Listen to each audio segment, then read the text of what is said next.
अस्सलाम वालेकुम नाज़रीन, आप देख रहे हैं उर्दू पॉइंट। मैं हूं फ़ारूक उड़ाइच। मेरे साथ पाकिस्तान तहरीक इंसाफ के मरकज़ी रहनुमा फ़ारूक हबीब मौजूद हैं।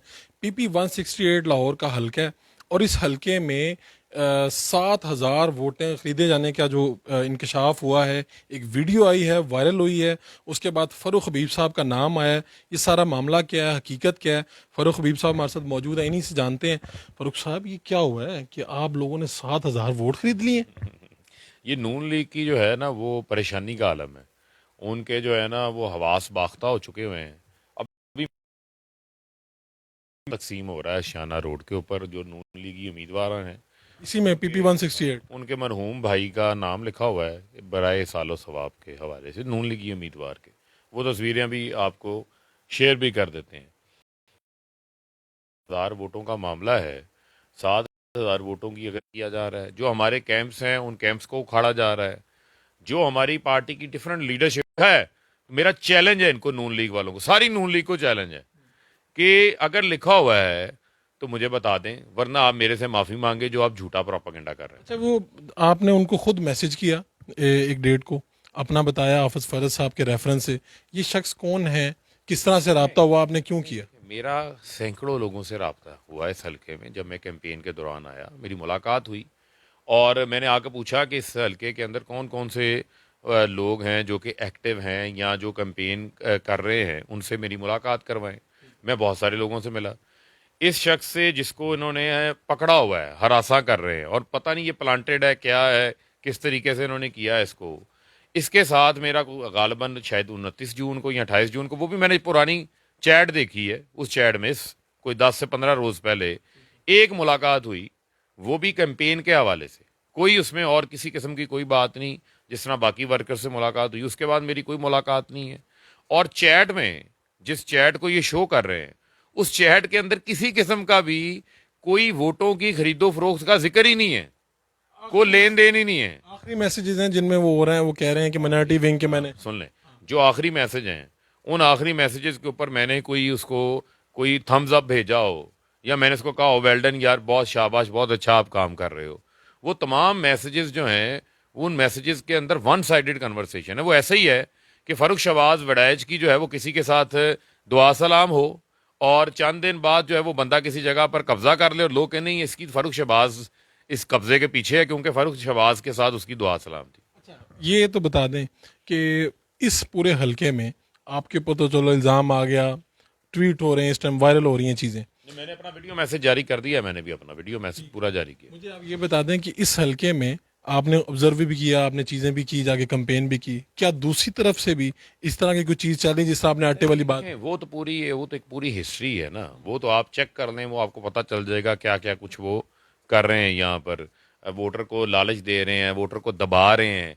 आप ये देखें, हमारे इलेक्शन ऑफिस में 3 थानों के SHOs आ जाते हैं, एक DSP आ जाता है जो नून लीगी उम्मीदवार का खास आदमी है, थाना डिफेंस सी के SHOs खास आदमी है।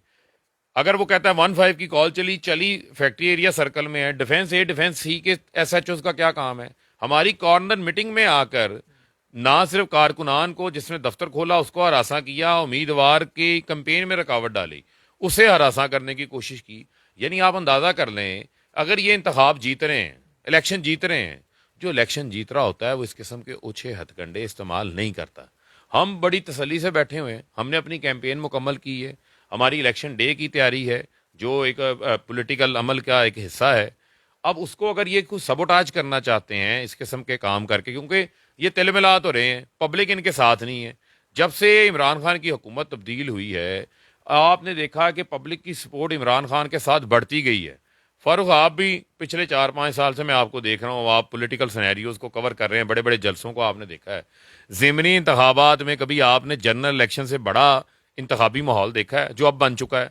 आप झंग देख लें, 218 हज़ारी छोटी सी तहसील है, हज़ारों लोग निकल आते हैं, झंग निकल आते हैं, लिया, मुजफ्फरगढ़, DG खान, मुल्तान, फैसलाबाद, लाहौर के अंदर, रावलपिंडी के अंदर, खुशाब के अंदर तारीखी जलसे बन जाते हैं। तो पब्लिक तो इमरान खान के साथ खड़ी है। जो गन्स वाले लोग थे वो कौन थे जो आपके ऑफिस में थे? FC एहलकार बताया गया, बाद में उसने बताया मुझे वहां से भेजा गया, वो मामला क्या है? हाँ, ये भी अब FC एहलकार तरह का मामला जो मैंने पहले आपको डिस्कस किया है। अब वो बंदा 2 साल से रिटायर्ड है। लोग SSD कमांडोज जो हैं वो लोगों के साथ रिटायर होने के बाद बतौर गार्ड नौकरी करते हैं, वो पे देते हैं।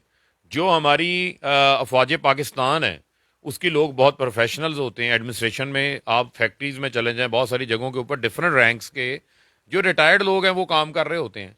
अब उस बंदे की आपने वो बड़े से लेके जाएं, उसकी रिटायरमेंट बुक लेके जाएं। अब उसके ऊपर जो है वो एक नून लीगी सूबाई वजीर हैं, वो कहते हैं जनाब ये तो एफसी का बंदा जॉब कर रहा था यहाँ पर, हालांकि उसका हमारे उम्मीदवार से भी कोई ताल्लुक नहीं था। वो आईजीएफसी ने उसकी वजाहत जारी की है। आईजी साहब ने की है। वो की है ना, तो उसके ऊपर उस सूबाई वजीर ने माफी मांगी है अभी तक, बताएं मुझे। और उसको हरासा किया गया, उसको मारा गया, खुद पीटा कहा गया, कि मुझे भेजा गया। उसको मारा गया, पीटा गया उसको। आप ये कह रहे हैं कि आपके लोगों को हरासा करके बयान अपनी मर्जी के लिए जा रहे हैं। उसको मारा पीटा गया, उसको कहा गया तुम्हारी पेंशन जो है वो रोक दी जाएगी। आप अंदाजा करें जिस किस्म का तशद्दुद इन्होंने हमारे लॉन्ग मार्च पे किया, लोगों की घरों में घुसे, चादर चार दीवारी का तकद्दुस पामाल हुआ, क्योंकि इन्हें पता है फ्री एंड फेयर इलेक्शन हो गए, अवाम ने इनको वोट नहीं देना। इन्होंने तो लोटे भर्ती कर लिए। जो मरियम कहती थी लोटों को वोट नहीं देना, ठीक है, कहती थी लोटों को वोट नहीं देना, इनकी जगह वाशरूम में है। अब इन्होंने उन लोटों को अपने सर का ताज बना लिया, सारे लोटे सर पे बैठा लिए ला के। ये इलेक्शन जो है ये मुनसिफाना है या नहीं? देखें, अभी तक जो इलेक्शन से कबल जितनी चीजें आ रही हैं उसमें बड़ी वाज़े प्री पोल रिगिंग नजर आ रही है। इलेक्शन कमीशन का किरदार सुने। आज नजीर चौहान नून लीग के उम्मीदवार हैं, पैसे बांट रहे हैं, आपने देखा, और पैसे बांट रहे हैं, ठीक है। अब पैसे बांट रहे हैं, उसके ऊपर इलेक्शन कमीशन सोया हुआ है। फिर अभी तक इलेक्शन कमीशन ने जितने फैसले दिए, कोई एक फैसला नहीं इनका ठहरा, तमाम हाई कोर्ट्स ने मुअत्तल कर दिए, फारिग कर दिए। अब कहते थे जी पोलिंग एजेंट्स बाहर से ना बैठाएं।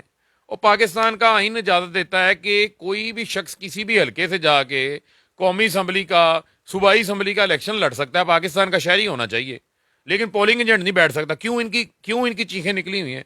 क्योंकि इन्हें पता है कि पोलिंग एजेंट्स अगर हल्के होंगे और अगर पीटीआई इन ज़मीनी इंतखाबात में तगड़े पोलिंग एजेंट्स बैठाएगी और वो धांधली नहीं होने देंगे, वो फॉर्म 45 लेके निकलेंगे, वो फॉर्म 46 लेके निकलेंगे, वो इनको जाली वोट नहीं डालने देंगे, वो इनको डब्बे तब्दील करने नहीं देंगे। इनकी चीखें निकली हुई थी। इलेक्शन कमीशन ने कह दिया कि जनाब आप नहीं बैठा सकते। आज हाईकोर्ट ने उसी कानून की इंटरप्रिटेशन कर दी। अब ये कहां खड़ा है ये इलेक्शन कमीशन? ये आईनी इदारे को सुबकी का सामना करवा रहे हैं। कल को आपको अक्सरियत मिल गई है 20 जो इलेक्शन हो रहे हैं, तो फिर इन इल्जामात की क्या हकीकत होगी, क्या हैसियत होगी? क्या होगी? यही वजह थी कि हम बार बार कहते थे कि रिफॉर्म्स के जरिए, इलेक्ट्रॉनिक वोटिंग मशीन्स के जरिए इंतखाबात करवाएं। आपके इल्म में होना चाहिए, आप नौजवान हैं, 15 लाख वोट रिजेक्ट हुए फारूक साहब, 15 लाख वोट 2018 के अंदर। वो जो 15 लाख लोग वोट डालने आए थे, क्या उनके वोट की अहमियत नहीं थी?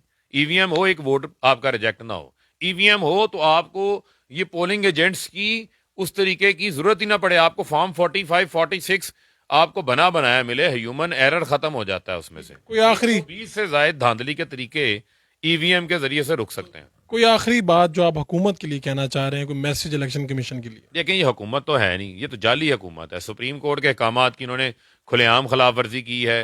इलेक्शन कमीशन जो है वो मुझे बेबस नजर आता है, लाचार नजर आता है। इनके आगे लगता है इलेक्शन कमीशन की डोरियां कोई और हला रहा है। असल में हकीकत में लगता है कोई पसे पर्दा कोई और इलेक्शन कमीशन का किरदार अदा कर रहा है। लेकिन कल 17 जुलाई को लोग बाहर निकलेंगे, बड़ी तादाद में निकलेंगे, टर्न आउट ज्यादा होगा।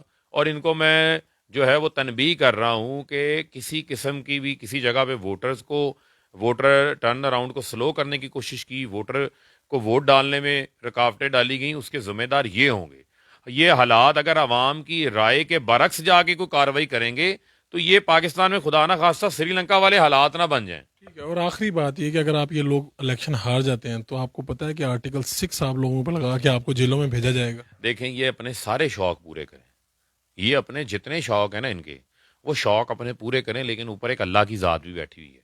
उसकी लाठी जो है ना वो बड़ी बेआवाज़ है। और जो फिरौन था ना, उसको अपनी फिरौनियत के ऊपर ना बड़ा गरूर था, ठीक है। और अगर मैं इमेजिन करूं, शायद हो सकता है उसकी भी बड़ी बड़ी मूंछें हों, वो भी इसी तरह की तड़ियां लोगों को लगाता था आके। लेकिन जब अल्लाह ने इसको गड़क किया था तो उसका दुनिया में आज कोई नाम लेवा जो है वो मौजूद नहीं है। उतना करें जितना ये कल को बर्दाश्त कर सकें। बहुत बहुत शुक्रिया फ़ारूक हबीब साहब हमारे साथ मौजूद थे। और जो वायरल हुई इनकी वीडियो, उसके हवाले से इन्होंने वजाहत की है और उन्होंने कहा कि बिल्कुल प्रोपोगंडा है नून लीग की तरफ से। कल 17 जुलाई को इलेक्शन है, 20 हल्कों में क्या होगा ये कल आपको बताएंगे। अपने मेज़बान फ़ारूक उड़ाइच को इजाज़त दीजिए।